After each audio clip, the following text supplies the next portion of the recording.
The lack of lawyers in rural parts of the country, and our state is no exception, called legal deserts, so it can be difficult for people to find the help they need. And New Mexico ranks 4th in the nation for having them. Tonight, a Target 7 investigation, Jason McNabb looks into how New Mexico got to this point.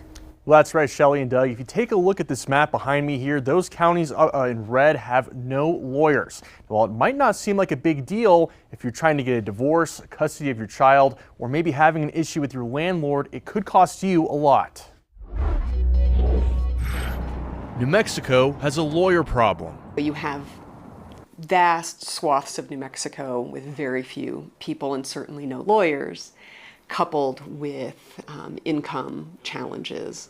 Attorneys in rural areas are scarce, and New Mexico's having a hard time finding more. Target 7 combed through data from the state bar to find out where there's an abundance of attorneys, and in some cases, none at all. Out of the 5,153 practicing attorneys here in the state, almost 80% of them practice here in the Albuquerque metro, and another 5% down in Las Cruces. The other 15% are spread across the rest of the state, and 4 counties, Catron, DeBaca, Harding, and Hidalgo, have 0.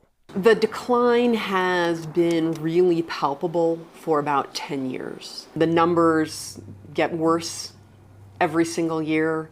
New Mexico Supreme Court Justice Shannon Bacon is well versed in the issue of New Mexico's legal deserts.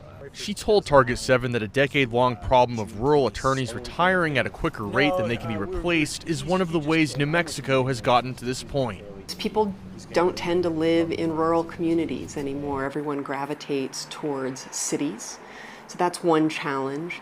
The other is that when new graduates may think, oh, I might like to live in Clovis or Tucumcari and the like, there are fewer and fewer lawyers there to hire them or to mentor them as they embark on their new profession. Justice Bacon says this is a nationwide problem hitting New Mexico particularly hard. For example, she says more than 88% of people in family court cases across the state represent themselves.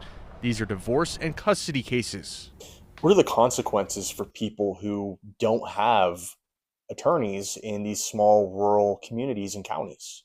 These are folks who don't have those skills having to go in and represent themselves. So they may lose their housing. They may not be receiving their child support.